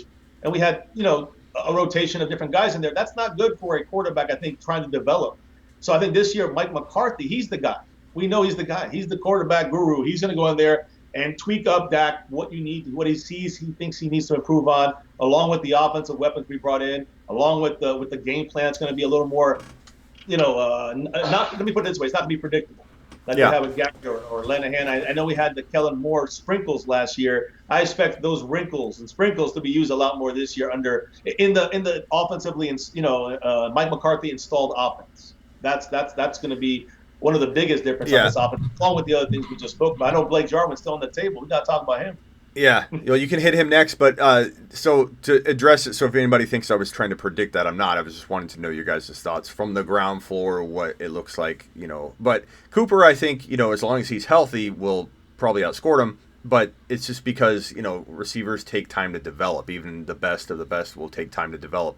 But maybe this weird quarantine modified offseason changes things for rookies in a way that they just explode down the stretch. I don't know. But I think that all I know is CeeDee Lamb is one of my favorite players to roster and build around in Dynasty. And I don't know how much you guys do Dynasty or what you know about Dynasty ADP, but believe it or not, CeeDee Lamb is going in like the end of round 4 in a Dynasty startup, which means that like you're drafting him as your 4th drafted player. So you're having to make a decision. Do I maybe sacrifice this year a little bit, and maybe you recover with other wide receivers you draft late, like my boy Hollywood Brown. But if you take CeeDee Lamb in the 4th round, you're basically saying that I'm potentially going to dominate later, but he could have 2nd round value very soon, maybe even higher value than that. But CeeDee Lamb to me is just I absolutely love him. I think he takes over, so it's just going to take him a little time. Rookies are like 800, 900 yards and like 5-6 TDs, So you would say you would definitely take CeeDee Lamb over Amari Cooper in Dynasty League without question. I would. I know that's not popular, but I would. And I'd take up a number of wide receivers like Chark ahead of him, DK Metcalf, A.J. Brown. These are all guys that I feel could be wide receiver ones in fantasy, even if Chark's a low end. Cooper, I feel like I don't trust him for the long term. Whether he's a wide receiver 1 or not this year, I don't envision it being a long term thing. The difference between like a Cooper and an A.J. Brown or even CeeDee Lamb is that Cooper is very dependent on his quarterback. He's very dependent on getting the football a certain way. He's not, look what happened. He vanished, previously in different situations. If in Dallas he didn't have Dak, he wouldn't make his own way. Whereas CeeDee Lamb, I believe, could weather through a quarterback carousel of garbage and still come out like Kenny Golladay. Kenny Galladay's the definition of that kind of wide receiver. Look at the mess he had at quarterback all year long last year and still was a low end wide receiver 1. Imagine if he gets Stafford for a full year. That's what Lamb is to me. And Amari Cooper is a different. He's good. He's been positioned to be amazing in Dallas, but not quite at that same level.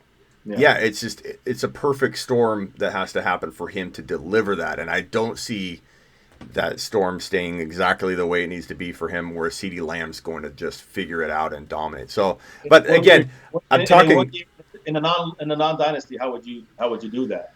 I'm just curious. Like in a non dynasty, would you go with Amari Cooper over CeeDee? Yeah. Oh, of course. If I'm drafting in a read, but the answer is I'm probably not drafting Cooper because I feel like he's going too high. If I have to take a top of the 3rd type of draft slot and dedicate it to Cooper versus an A.J. Brown or a Pat Mahomes, who everyone in the world thinks is so early to draft a quarterback early, well, my question always is, why is this ADP in the late 2nd round then? Like, people are doing it, and there's arguments to be made on waiting on a QB or not. I have that debate like pretty much every show with somebody. But there are safer players than Cooper to me. It's not that I don't like Cooper. It's not that, in the right spot, in the right draft value. It's not that I wouldn't draft him. I have a line I draw in the sand for every player, and Cooper has the line. I don't like Fournette at all heading into 2020, but there is a line where I would draft him.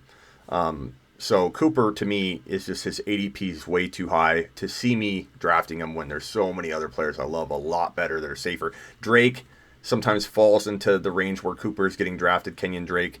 That's not coming from a place of being a homer here in Arizona. I think Drake's going to have a phenomenal year. But, Cooper's a guy I avoid. But CeeDee Lamb, I think, in redraft, not a dynasty, in a yearly league draft, probably has eventual wide receiver 3 value, but you wouldn't want to start him in week 1. Yeah, gotcha. All right, no, we're learning here with you, man. We got ourselves a fantasy football league as well that we run here. Free league and a money league. It's so it's a lot of fun, and it's a 20 team league. So you got to really it's tough. Yeah. I run a lot of leagues. I do an Instagram league called Fantasy Football Throne. And it's if we ever have any openings, we'll definitely let you know about it, and then people kind of compete to get the spot. But basically, it's where your followers draft your team for you, And so you go, when you're on the clock, you have like a 6 to 8 hour timer. You literally go to your community. You have a live, like you guys would do it on YouTube. I do it on YouTube and on Instagram, and you can, put polls on Instagram or whatever. But you basically, your community votes, and whether you like it or not, you take that player, and then during the year you go into, that's really a lot of fun. Yeah, and so there's like 400,000 followers combined when you account for everybody's communities and stuff, or probably 1 million if you factor in all the social media accounts. But Instagram alone, there's like 400,000 followers combined, and so it's a fun league, and I do all kinds of creative drafts like that. So I'll keep you guys in mind for the next one. Let us know. For sure. Let us know. So I know we kind of, we keep like floating around him. We haven't like directly talked about him. I'm Blake Jarwin. You're dying to talk about Blake. Yes, Blake Jarwin, because again, I think that a lot of people, like he's one of those weird in between spots for me, because I think he's going to have a great, fantastic year, but I'm not going to bet the farm on him either. I would not rely on him to be, my top, tight end. But I think that people are sleeping on him and not, they're counting him out already. They're kind of like, oh, it's not Jason Witten. We didn't see much from him. He only had a flash in like that one Giants game.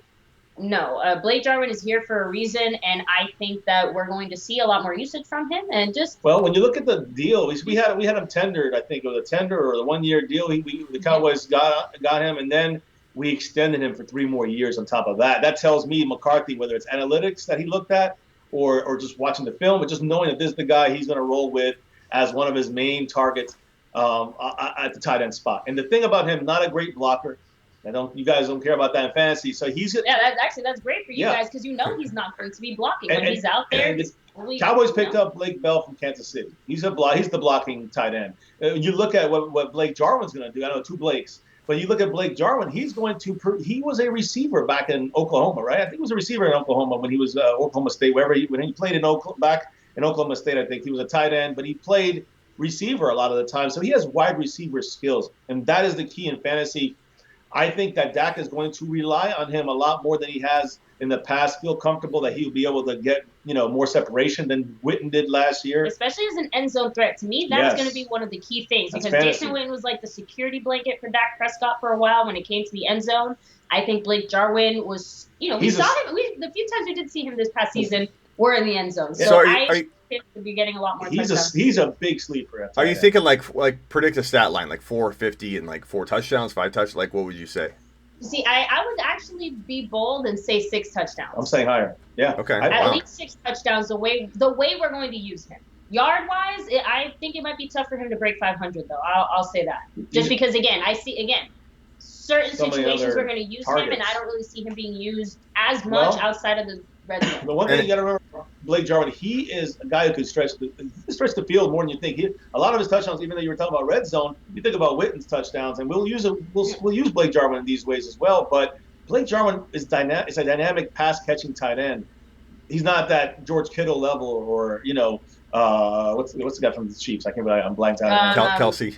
Travis Kelsey. He's not those guys, but he is a guy that it could eventually be. Now, I don't know if it's this year or not, but he's had 1 year as a starter. Not that great under a crappy offensive system or Scott Linehan and a receiver by committee. Going back to the Dak thing, badly misused by the coaches. So Andrews and Waller kind of came out of nowhere in a sense, at a certain point. So like it's not crazy to think that Jarwin could be one of those guys. But yeah, I think I would, as you said, back up, in hopes that something great happens. I think it would be the thinking there. It depends on your league. I do think that he's a guy you could also look at in even not redrafts, but in dynasty leagues. I think he's a guy you could look at later on, like as a flyer later on. Maybe this guy can. Again, you look at the 4-year deal we have with him. The Cowboys are really looking at him to be an active part of this offense, I believe. So when I look at the numbers don't lie sometimes. You look at these money numbers, Cowboys are looking for him to be that guy. And so they're going to use him as such, I believe. And he also has that one thing we mentioned was a big factor in Amari Cooper also still being here. He has a good connection with Dak. We can't discount the fact that he's one of the guys that is relatively comfortable, going out there and playing with Dak. What's the highest number of yards, like the max? I know that you might project less or whatever. if you're trying to be realistic, but what's the max number of rushing yards that Zeke could have in 2020? Man, that's a good one. I think How many did he have last year again? about 1350 something, 1360. I think it was I want to say 13 something like that. 13. Yeah. I'm going to say I think the numbers you gave, Smitty, were to me would be the top level. 1470 something like that. Yeah, that to me is the top level. I was gonna say I can't see him breaking 1500 just because that to me seems a little bit absurd. Not even just because of Zeke, just the offensive line, everything else. Like I don't see how Zeke can even get to that point. We have to address the fact that the Cowboys did lose Travis Frederick, which then can be an issue not just with the running game but also with Dak. So let's all take that in consideration. Although he's had 1 year with Dak and we got to the playoffs that year, so another year with a now a more mature Connor Williams to Joe Looney's left. Saying that's what we had 2 years ago. We lost in the second round in the divisional round of the playoffs to the Rams. So it could still be done. These guys should be better. I'm just saying we got Tyler Biadish, kind of other guys in there. It's going to be interesting to see how that offensive line can meld together so we can give Zeke that 1,500, close to 1,500 yards. Is the sense you're getting, though, from everything you're reading, seeing, hearing, that they're not going to lean more on the run than they did last year? They're going to keep it the same, or are they leaning more pass? Like, my thinking is that last year I don't know for sure locks them into, like, this is going to be – an offense Zeke can't get 1,500, 1,600 yards because he's had a 1,600-yard season before. Yeah. So, I mean, what's the sense that you're getting from that? Yeah, I'm getting the sense that the Cowboys are gonna lean on Zeke when needed, but not going to use him as the primary guy in the sense of like they want to pass first, up tempo offense. Now we don't know. We can't really go on last 4 years because last 4 years it was run first, run first, run first. This year, we're hearing a more of a 50-50 kind of split in the run-pass game. But the Cowboys were pretty even last year in that side of things. So I don't think you're going to see that much of a change. I think you're going to see more effective play calling and maybe deceptive, non-predictable kind of just throwing 13 personnel out there, 3 tight ends and a running back, and then showing you're running the ball every single time like we did a majority of the time the last 4 years. I think that when you're going to use them creatively, you're going to use 11 personnel. You're going to use CeeDee Lamb 70-80% of the game, I believe.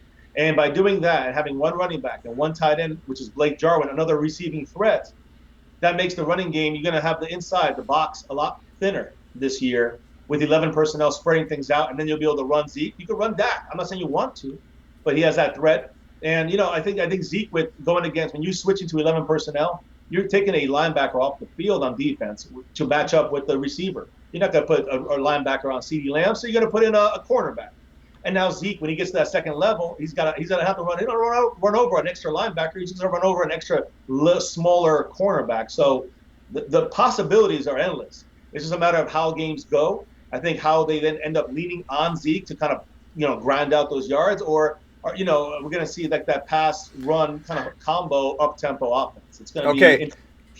Okay, I appreciate you guys coming on and let me come on your show. I don't know who's on whose show right now. That's the beauty of doing a colliding of the lives. But let's end it with the name game that I usually do with some people. So I'm going to give you guys a name currently in the NFL, and you've got to predict 3 years from now if you'd rather have CeeDee Lamb in a fantasy football team or the player I'm going to name. So I'm probably going to start low and see how high I can creep up. And you guys can give separate answers if you want. All right, yeah. So Keenan Allen 3 years from now or CeeDee Lamb?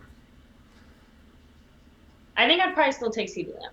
Me too. I'm CeeDee Lamb on that one. Yeah. Okay, so this is 3 years down the road. Okay. Right, because Keenan Allen has some injury issues. And he's getting older, so that makes sense.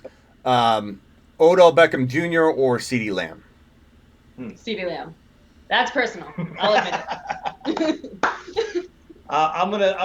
That's a tougher one for sure. I think that CeeDee Lamb has the bigger. I mean, Odell in Cleveland, Baker Mayfield. It's kind of that fancy argument of the devil you don't know versus the devil you know. I know what I'm getting with Odell Beckham Jr., and I think I'd rather take the chance I think there's something better. You got Lamb, especially with the attitude part of things. Yeah, higher upside. Your chat is lamb. Your chat is lambs. Okay. I see one OBJ. Okay. We've gone Amari Cooper. We've already talked to Amari Cooper, but Amari Cooper or CeeDee Lamb? Who in 4 years? You see that one?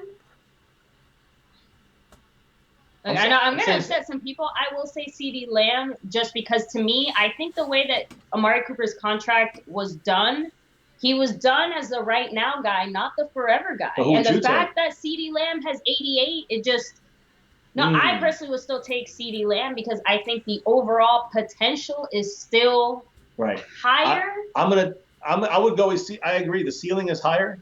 And CeeDee Lamb is, I got to take CeeDee Lamb or Amari Cooper. I know. But the reason it's okay because in 4 years, where is his injuries going to be with Amari Cooper? Where he's going to be, as far as, effectiveness, maybe won't be. CeeDee Lamb would just be hitting a stride at this point. So, in 4 years, I mean, for the next, you're saying in 4 years, correct? Who would rather have? Well, I guess in 3 years, I was kind of saying, but for 4 years. I mean, 4 years is so long that guys can get older. It makes that question easier. But 3 years, that's when CeeDee Lamb will probably be right in his the prime. Okay, let's. I think if I went, I mean, would you rather have CeeDee Lamb in fantasy than a Julio Jones 3 years? I mean, because 3 years from now, Julio Jones is going to probably be on his decline. So that maybe let's use a younger player. Let's say Kenny Golladay or CeeDee Lamb 3 years from now. That's a good one too. You see, when it comes to fantasy, I might say Kenny Golladay just because if I'm looking mentally at the future of the Dallas Cowboys, CeeDee Lamb will probably have other people around him competing for the ball a little more. I think Golladay has a chance to be more of an established player. Now, I'm not trying to say that CeeDee Lamb wouldn't be the number one receiver, just that, again, we already mentioned Zeke. We already talked about all these other things. I feel like we are a team that will always have a lot of different ways and directions we're trying to get the football at. Whereas in other teams, I feel like they define their identities a little more. I think Golladay is the type of receiver that a team would be happy to identify themselves as that's my guy. And that's a good point. That's a good point. I would rather from take. From a fantasy side, I would say Golladay. I hear what you're saying, and he had an extra 2 years on CeeDee. So again, to me, it's a lot more proven. It feels a lot more secure. I don't feel like I'm taking as big of a chance on a guy that, again, as much as CeeDee Lamb seems to be that guy. Yeah, CeeDee Lamb's upside to me, that's a tough one too. That's a very, very tough one. But I would still stick with CeeDee Lamb with that, although it's a lot closer. So that's about where I have CeeDee Lamb in my dynasty rankings. So I have Mike Thomas, Hopkins, Adams, Tyreek Hill, Godwin, Mike Evans, A.J. Brown I have higher than most people. I have him as a top 5 to 7 breakout. I try and not rank him too high in my rankings because I don't want people to take him too high. So it's a tough balance, like showing people where I think you should rank them, but where DK Metcalf number 8, Kenny Golladay number 9, and you could swap those two. I like Golladay. I might even move Golladay to 8. Actually, looking at this, and then CeeDee Lamb at 10. I have CeeDee Lamb in my future top 10 wide receivers for fantasy football. My dynasty rankings. I think he's that good. So. I'm with you. It's funny because I think that a lot of leagues are going to go. They're going to go grab Amari Cooper. Some people go CeeDee Lamb, but I think some people are going to grab like Michael Gallup, and so I think that CeeDee Lamb for the value. I know a lot of people are going to grab him higher sometimes than they maybe not that they should, but maybe higher than you expect. Yeah. But I think that some people are going to go with other names first before they go to the CeeDee Lamb. The one argument I will say against Golladay, and they're making the chat too, is the quarterback situation. But again, you talked about earlier, there's receivers that don't really need to rely on their quarterback. So I feel like the Detroit Lions could probably, as long as the guy can get the ball in that general direction, I think he'll be okay. But if they do go through any kind of other quarterback issues these next 3 years, which I already expect they will, you can make an argument for there. Yeah. No, I get you. Okay, last question, and then I'll let you guys jump. If Dak, earmuffs. If Dak did get hurt, would this team be okay? Yes, I would. Now, when you say hurt, my question is, for how long? The whole season, down for the year? Let's not go there. I don't want people mad at me. So let's just say he misses 4 games and you have to try and still make the playoffs. What's going to happen with this team? We're good. Let's say he's back. Guys, he's back for the playoffs. Don't worry. I know. We're good. I know. The chat's probably like, no. We're actually very realistic on our Cowboys, as realistic as Cowboy fans can be. And I do believe that that's exactly what, you talk about the Mike McCarthy effect, and you look at, I know we talk about kickers. You got Greg the Leg Zerline, you got Kai Forbath, you got a kicking competition. Something we never saw in 9 years from Jason Garrett. You never saw he's established, truly able backup quarterback that can take us 2, 3, 4 games if we needed to. In the years of Garrett, for the most part, and Kitna. But my thing is that now we have Andy Dalton. It's an underrated, low-key pickup that I think is very underrated. And so for us to continue, you wanted to get a backup quarterback. If you wanted a handcuff like Dak and Andy Dalton, I mean, we'll be in great shape. Andy Dalton will flourish with the Cowboys. I believe better coaching, better weapons. He will be able to step up for 3, 4 games and hold it down for the Cowboys. I truly believe. And the offensive numbers will still stay up. I do believe that. Agreed. I think the Cowboys saw what teams like the Patriots and the Eagles were able to do when it came to, because, again, the Patriots had Garoppolo those 4 or 5 games and Tom Brady wasn't there, and then good for them, blah, blah, blah, don't care. No more pooper flush. The Eagles, obviously, their backup quarterback came in clutch for them when it came to their season. So for the Cowboys to finally acknowledge you can't just ignore the backup quarterback spot, especially after forcing Dak to play that Philly game after he was hurt, and he probably shouldn't have played it. We lost a bunch of guys off the street, practice squatters, but that's because of poor coaching. That's not because Dak was bad. He was forced to throw 45 times in that game, and we were down 8 points. You know what I'm saying? It wasn't like we were down 50. Yeah. So it's just bad coaching, bad preparation from the beginning of the season. When you go back to Andy Dalton, and this situation now, he'd be playing in that game last year. So, and we probably win it. And I said last thing. This is my last thing. I don't know if you guys are up for this challenge, but in Week 6 we are at Dallas. The Cardinals play the Cowboys in Dallas. What kind of challenge can we do where our communities know this is going on and the loser has to do it? Maybe we let the followers decide. The fun thing is here, Fantasy Football Show, Mr. MCF here, his brother is actually a diehard Cardinals fan. Like Dr. G, we call him here, but he was actually on our show not that long ago and gave his thoughts on the Cardinals. And he has a site called the Cardinals Nest. But the thing is that he knows everything from the Chicago Cardinals day one. He knows their history. So him and I always are doing something back and forth. He's busy. He's a doctor in St. Louis. He's doing his thing. But we know that this game is marked on our calendar. So I know the Cardinals are the old NFC East team. We have 5 teams in the NFC East. But I still have that connection with the Cardinals through my brother. And so I completely understand and feel it. I know that.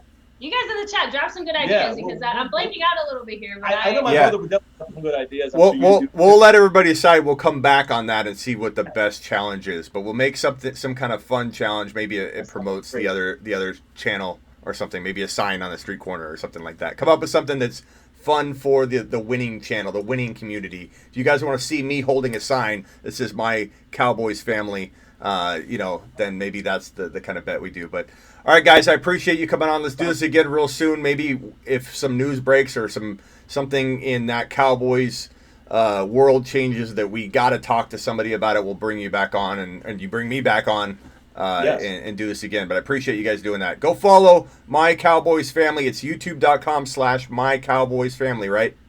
Yes, sir. Okay, and your people can find me. And when we have our fantasy stuff getting going and we have our teams filled up, we'll definitely have you on here. So we'd love to have you on. Awesome, yeah. Just send everybody over to thefantasyfootballshow.com. They'll come right to this YouTube show. So appreciate you guys. Man, thank you. Appreciate it from you as well, man. Thank you so much, man. Yep. Go Cowboys. Yep. Go Cowboys. This is a Cowboys show, so we're all about Cowboys this episode. So all right, thanks, guys. Thank you. Peace. All right, guys, so that was that. If you guys have questions for me, let's go ahead and attack it real quick. We're not going to do a mock draft tonight. Definitely go follow youtube.com/My Cowboys Family. Go check them out. Good people. They have good information, and I think it's fun to check in with these boots on the ground people. So they have the information that we need for Cowboys, everything Cowboys. It's the best way to find it, So I'm glad to make and build these relationships and connections with these, heavy into one team types of channels and communities. So that's good stuff. Glad to have them on there. Looks like their community's reacting pretty well. It says that guy pretty good. Why can't Philly or no, that was cool. He seems to know fantasy football. Thanks. That was fun. That was a good group. I like them. And they've got a good large community. They have right now there's 793 people in their live. So 793 people. We've gotten into the 800 900 range in the heart of our season. So once we get into August, I think we're gonna have about 1,000 people on the lives. I fully expect 1,000 people in our lives once we get near August. So get ready, tell your friends, get excited. Let me answer questions for a good 5 or 10 minutes because I feel like I neglected you guys. But I believe that was valuable. These are diehard Cowboys people. So I got a Smitty, you're all right, bro. And then they even look good people. They even put in my link right into their YouTube channel. So I'm going to do the same thing for them. Their channel, let me copy that link, is, let's see here. Let me copy their link and put it in the chat here because they're good people. All right, let me paste that. Go follow them right here. That is their channel. Let me even put My Cowboys Family YouTube. Go follow them. They deserve it. And hopefully they send some new people our way. So we got some new Cowboy community people in this house. What's up, Jarrett? Okay, hit me with some questions. Let me help you guys with your fantasy football content. Holiday, and we can open it up to anything. It doesn't have to be Cowboy related at this point. I think we covered the Cowboys enough. We don't need to talk any more Cowboys. We've already done a ton. Galladay, Moore, Cooper, Robinson, Odell Beckham Jr., Keenan Allen for you. That's great. Honest, Abe. Fantastic. You need any Eagles info, Smitty? I got you. Okay, Frank. Find me an Eagles channel. A big channel that wants to go live and talk Eagles fantasy football, Frake. So go get on that. That's your mission, Frake. Bring somebody to me that's just like those guys. Those are good people talking Cowboys information, deep dive stuff. How about them Cowboys, says Honest Abe. How about them? Is Drake AR? I don't know what that means. Is Drake a second rounder? Second round pick? He sure is, young. Go get Kenyon Drake, baby. He's a top 12 overall player, in my opinion, that is masquerading around with a mask in the second round. Oftentimes, Drake is top 12. What's up, MT? MT in the hizzy. MT, you missed it. We did a complete Cowboys episode. We had a diehard Cowboys channel called My Cowboys Family on, and they literally dropped a lot of knowledge, gave us some good insight, very unbiased approach to their content. I think they're not just homers that talk up the Cowboys as if they're the best thing since sliced bread. They are very honest about their Cowboys information, so that was pretty cool. I appreciate them.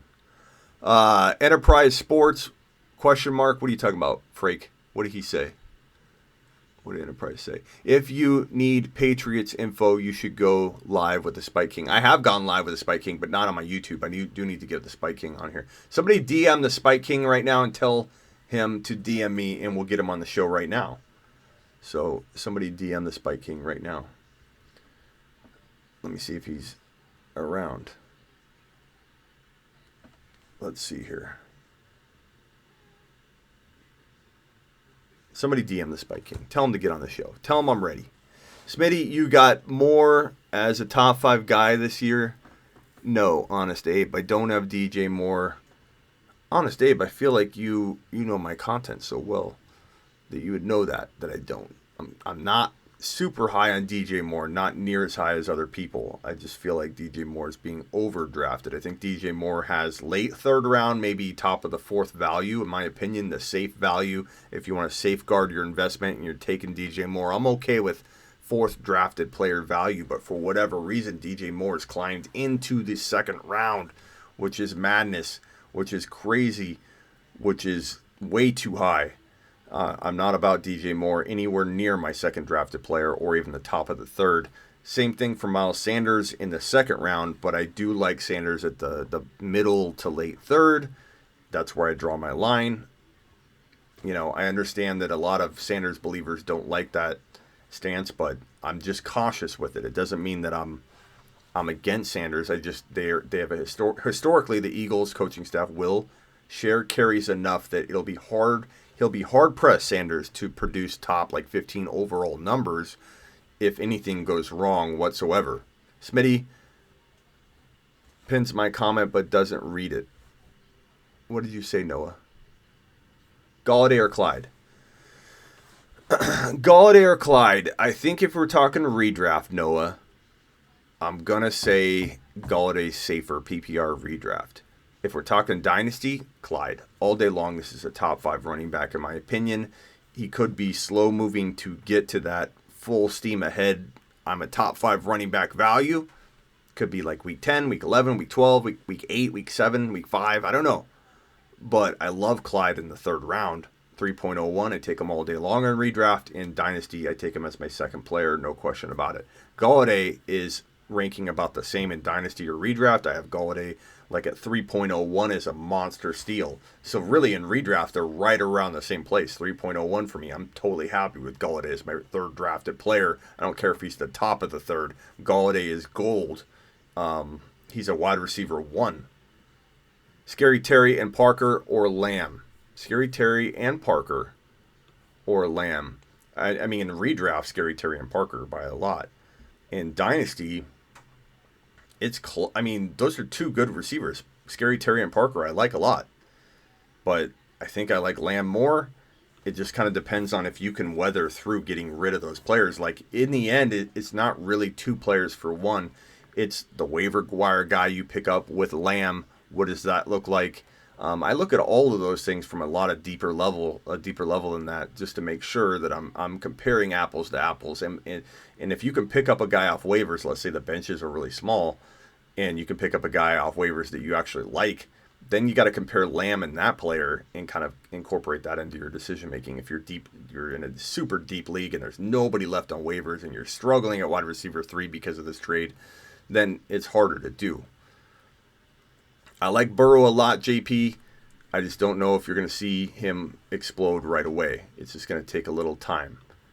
Hollywood and Rager for Godwin. Take Godwin. I love Hollywood, but take Godwin. That's a clear as can be type move.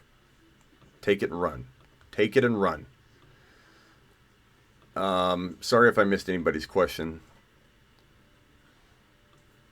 Ask again if you have a question and I didn't get to it. Smitty, who could be this year's Andrews, like Jarwin and Jonu Smith? They're potential candidates, but I think it's Hawkinson and Fant. I think, Hawkinson and Fant are the 2 guys that I think. Gesicki a little bit. Yeah, I like Tom. I like Gesicki too a little bit. Not as much as everybody else. But make sure Waller's not in a place in your mindset or in your league where he's getting valued outside the top 5. I find Waller falls to like round 7 or 8 sometimes, and I don't understand. If Waller is there for you at round 7 or 8 when things dry up anyway, how are you even worried about a breakout tight end when you can take Waller and he's a top 5 tight end? So make sure Waller isn't sitting there before you start worrying about this. Okay, that's going to do it for me tonight. I will go live, I believe, tomorrow. We'll talk some fantasy football, maybe mock draft. I appreciate everybody checking out the first edition of this type of show that I'll be doing once a week or once every week and a half, and that's a dedicated team show. Next show, I don't know if it'll be Saturday or not. I haven't heard from Dr. Raj today. Saturday, I might have Dr. Raj on for this specific show, but I'm going to do a Cardinals-based show. So check it out and get ready for it. Cardinals. I don't know, where's Dr. Raj? Let me see if Dr. Raj is around. Is he? Because if he was, I'd have him come on. Let's see here. Dial in to YouTube if up. See if Dr. Raj is up and wanting to. If not, I didn't even let him know I was on. I hadn't heard from him. We're kind of playing the Saturdays by ear.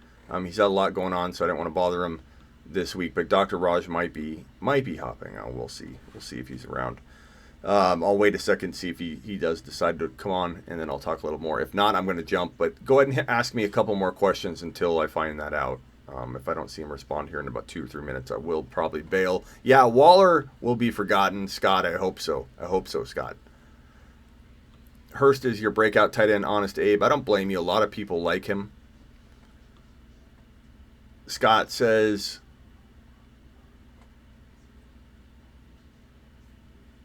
jump on the bandwagon. Gesicki's being slept on. Tom already mentioned that. That's a good one to throw out. Scott, Nolan, don't trust Rodgers. They've already shown they're going to run the ball more. Scott, I don't know if I agree fully with that. And I don't know if you're talking to Nolan or Noah. Is Nolan in here? Or is everyone calling Noah Nolan? I think Rodgers is very undervalued right now. I don't understand the Rodgers hate, to be honest with you. He didn't have Davante Adams last year. When Davante Adams returned, Davante was hurt. I think they ran the ball a ton. Good comment, man. Which comment was that, Noah? And thank you for the super chat, kind sir. Thank you, Noah. I don't think Green Bay should be defined as a run-only team or run-first team because they modified everything to account for Adams being hurt, having no weapons for Rodgers. 19 touchdowns on the ground is not going to happen again. I think that not only will there be regression in the rushing game, I think we're talking about, the MT says, fire to Noah for the super chat. Yes, sir. Thank you for the super. Helping keep the lights on, Noah. I think Rodgers is so undervalued. I think Breeze is so undervalued. I think Tom Brady is so undervalued. If you're in a dynasty startup, draft these guys as your starter. I mean, draft like a Burrow if you can. Develop your future quarterback in dynasty. But Tom Brady, Aaron Rodgers, and Drew Brees all have top 6 potential. They could be a top 6 quarterback in fantasy any moment. One more year, absolutely. I don't think Rodgers is 36, especially Rodgers. He's 36 years old. He has not fallen off. He's a very competitive person. And out of all the players, all the quarterbacks in the NFL that are in dramatic situations, you could call Green Bay a little dramatic. Did they draft his heir apparent? How long do they want Rodgers there? Are they planning to move on already? These are all very, very good questions, and there are things that could impact any other quarterback. But Rodgers, I feel, is capable of handling that and handling it in a way that drives him. Call me crazy. Call me taking pieces of his personal life, like the fact that I believe his brother and him are estranged. His family and him don't talk a whole lot. This is coming from news that I had to report on from The Bachelor from last year, where his brother went on The Bachelor and spilled all the beans about how Rodgers is estranged from his family. Rodgers is used to drama. Rodgers can do okay in this environment. I'm not worried about it. So, Scott, I appreciate your opinion, though, and you could be right. I don't get everything right, so stick to your guns, Scott. I appreciate you. Good night, guys. Good stuff. Got UFC on pause. Honest Abe, we'll check you out later when your legs are straighter. We appreciate you. I work for Enterprise, says Frake, and I cover the Phillies sports news and fantasy stuff. Would love to go on IG Live or okay. Frake, we'll try and make that happen. All right. Hit me up on IG. We'll talk about it. Next time I'm on a IG Live, I'll maybe have you hop on. People will draft Baker before Rodgers and Breeze and Brady. Colby, that's what I'm talking about, especially in dynasty startups. Oh, Baker, he's younger. I could take Baker. He's younger than Rodgers. Oh, Rodgers is 36. Like, I don't care if Breeze and Brady have just 1 year. They guarantee they're retiring after 1 year. I draft them ahead of Baker in a dynasty startup.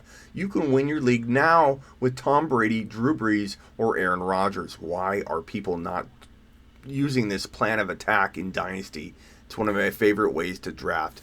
You bet, Scott. People don't trust Rodgers are not watching football, says JP. So if Rodgers lasts till at least 10th round, should I wait to take him as my starter, I would. And Noah, you can even take him and Breeze. You could take back-to-back quarterbacks to be safe. If you're going to risk not going QB early, which is fine. I like both approaches. Why not when the player pool's thinned out to a degree, like you didn't care who you're drafting in the 9th round? Why not take Brady and Rodgers, or Breeze and Rodgers, or Breeze and Brady? Why not double up on those guys? And if one flakes out, you have the other. But I love Brady. Brady's got the weapons. He doesn't have a noodle arm. I watched film on Brady, believe it or not, guys. I watched football last year, believe it or not, guys. And just because he can't throw as far doesn't mean that he wasn't throwing deep passes. Yes, I went back because of all the comments just to make sure I wasn't blind, and Brady was throwing 40 and 45-yard passes, which is all you need to do in the NFL, especially when you have the wisdom and smarts and weapons that he has. It doesn't matter if he can't throw 65 yards anymore. Maybe he still can. Like, the assumptions being made are kind of funny to me. He has a much improved situation, amazing weapons. He was in a, you could say, dying offense in a way in New England. It was definitely dying, and I don't think it was on him. I feel like people associate New England kind of fraying and kind of dissolving that offense. They blame it all on Brady, and they assume, and they're bringing that assumption over to Tampa Bay, although a lot of people do like Brady. What's up, Open 24? I just joined the redraft team, 1 QB. Who would be some of your targets at pick 16 and 17? Drake, Eckler, Mahomes, Galladay a little bit later, but I wouldn't be afraid to take Galladay there, actually. But try and get Mahomes, Lamar, Drake, Eckler. Those guys, in my opinion, are strong players to draft there. Brady looked in shape for that golf tournament. He did. He looks fine. All right, guys, I'm out of here. I appreciate all of you. I don't think Dr. Raj messaged me. Let me check one more time and see if he did want to jump on. I don't see him, so we'll catch him next time. Maybe we'll go live with Dr. Raj tomorrow to make up for not having him on tonight. So catch you later. Please subscribe if you haven't already to thefantasyfootballshow.com. You can always find me at smitty1.com, and make sure you get on over to sleeperu.com and get your fantasy football information. Out of here later. Thank you all who super chatted. You guys rock. You keep the lights on here.